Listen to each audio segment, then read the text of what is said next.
मतलब वो जब था घर पे तो वाईफाई उसके नाम का है, चीजें उसके नाम की आ रही है, सब चीजें उसके साथ फोटो हैं। उसके नाम की है पड़ी, हाँ, एंड एवरीथिंग इज गोइंग, मतलब उसके इर्द गिर्द ही उसके घूमता इर्द रहा। गिर्द।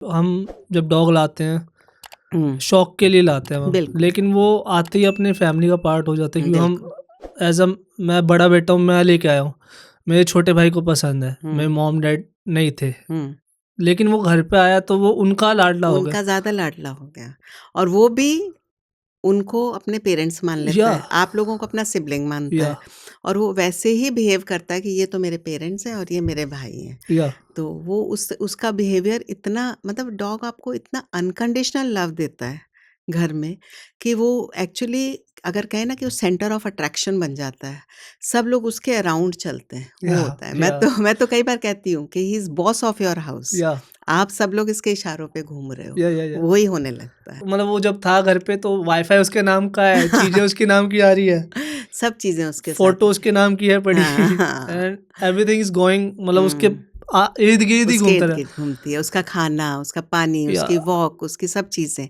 वो सब हमारे माइंड में घूमती सुबह से रहती स्टार्ट होता था, जब वो था कि मम्मी का सबसे पहला कॉल होता था, हैं। बड़ी को घुमा दिया, पापा चले गए ऑफिस पे तो उसको हुँ, घुमाते लाते थे, फिर वो उसके लिए खाना ले आओ, हुँ, क्योंकि वो कभी सुबह बनाना खाता था, हुँ, उसके बाद दोपहर का मम्मी बना देते, मेरे को ऊपर जाना है, बड़ी के लिए रोटी बनानी है मुझे, हुँ। फिर शाम को फिर पापा को कि घुमा कर आप कहीं बाहर भी गए हैं, तो हम्म, आपको लगता था बड़ी अकेला, जल्दी चलते हैं या घर। कभी कभी तो जल्दी हम घर जाते ही चलते नहीं हैं। थे, हम तो कभी कहीं नहीं हमको जाते एक थे। ना एक जना घर में रुकेगा कि हमें बड़ी को अकेले नहीं छोड़ना है। या तो ये सब चीज़ें, मतलब वो इतना इन्वॉल्वमेंट हो जाता है ना उनका, तो उनकी केयर करना, बिकॉज़ वो तो बेजुबान है, वो बता नहीं पाएगा नहीं आपको, बताता है हम। ना?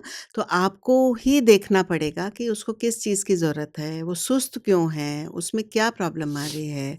तो ये सब चीज़ों के बारे में आपको नॉलेज होना बहुत ज़रूरी है। आई बिलीव आपके पॉडकास्ट से जो डॉग ओनर्स हैं, उनको बहुत हेल्प मिलती होगी कि चलो कुछ हमें पता चल रहा या है कि हमें कैसे, किस तरीके से उनकी अपब्रिंगिंग करनी है। ये तो एक पार्ट है, उसके अलावा भी कितनी चीज़ें हैं जो कि हम एक लिमिटेड टाइम में नहीं डिस्कस कर सकते, कि उनकी लाइफ को हमें कैसे हेल्दी और अच्छा बनाना है।